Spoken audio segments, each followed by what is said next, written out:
അതോടൊപ്പം തന്നെ ഒരു നിർണായക ദൃക്സാക്ഷിയുടെ മൊഴി എൻഐഎ രേഖപ്പെടുത്തിയിട്ടുണ്ട്. ഇതുമായി ബന്ധപ്പെട്ട് ലഭിക്കുന്ന വിവരങ്ങൾ എങ്ങനെയാണ്?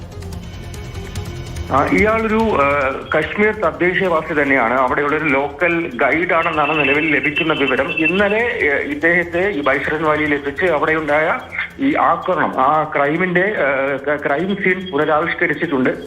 മാത്രമല്ല ഇദ്ദേഹത്തിന്റെ മൊബൈൽ ഫോണും ഇപ്പോൾ എൻഐഎ കസ്റ്റഡിയിലെടുത്ത് അത് പരിശോധിച്ചു കൊണ്ടിരിക്കുകയാണ്. ഈ ആക്രമണം നടന്ന സമയത്ത് ഏകദേശം 400-ലധികം പേർ ഈ ബൈസരൻ വാലിയിലുണ്ടായിരുന്നു. അന്ന് ഉച്ചവരെ 1000 ടിക്കറ്റുകളാണ് വിറ്റുപോയത്. അതിൽ 400 പേരും ആക്രമണം നടക്കുമ്പോൾ അവിടെ ഉണ്ടായിരുന്നു. അതിൽ ഈ പറയുന്ന വ്യക്തിയാണ് ഈ ആക്രമണം മുഴുവനായിട്ടും കണ്ടത്. ആക്രമണം നടന്നതിന് പിന്നാലെ തന്നെ ഒരു മരത്തിന് മുകളിൽ കയറി അദ്ദേഹം ഈ കാര്യങ്ങളെല്ലാം തന്നെ കാണുകയായിരുന്നു. മാത്രമല്ല ആക്രമണത്തിൽ അകപ്പെടാതെ രക്ഷപ്പെടാനും അദ്ദേഹത്തിന് കഴിഞ്ഞു.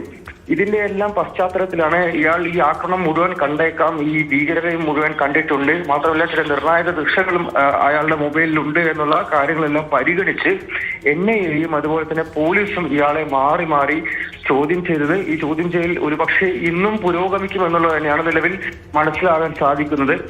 ഈ കേസിൽ ഈ ആക്രമണത്തിൽ സുപ്രധാന ദൃക്സാക്ഷിയായി ഇയാൾ മാറിയിട്ടുണ്ട്. അതിന് കാരണം ഏകദേശം 1 മണിക്കൂറാണ് ഇയാൾ ഈ മരത്തിന് മുകളിലിരുന്ന് ഈ ആക്രമണം മുഴുവൻ കണ്ടിരിക്കുന്നത്. എന്താണ് സംഭവിച്ചത്, ഈ ഭീകരർ എവിടെ നിന്ന് വന്നു, എങ്ങോട്ട് പോയി എന്നടക്കമുള്ള കാര്യങ്ങളും അതുപോലെ ഇവർ ആരൊക്കെയായിരുന്നു എന്നുള്ളതടക്കം വ്യക്തമായിട്ട് ഈ തദ്ദേശവാസി, ഈ ലോക്കൽ ഗൈഡ് കണ്ടിട്ടുണ്ട് എന്നുള്ള കാര്യമാണ് എൻഐഎ സംശയിക്കുന്നത്.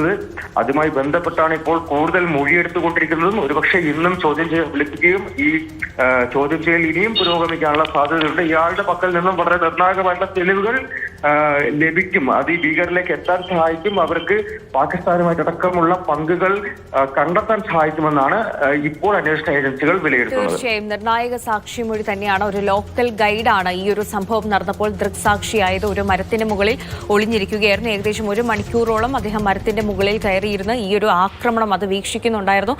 അദ്ദേഹം ഈ ഒരു ആക്രമണത്തിൽ നിന്ന് രക്ഷപ്പെടുകയായിരുന്നു. അദ്ദേഹത്തിന്റെ മൊഴിയാണ് ഇപ്പോൾ എൻഐഎ രേഖപ്പെടുത്തിയിരിക്കുന്നത്. ഇന്നും ചോദ്യം ചെയ്യൽ തുടരാനാണ് സാധ്യത. അർജുൻ പീതാംബരനാണ് വിവരങ്ങൾ നൽകിയത്.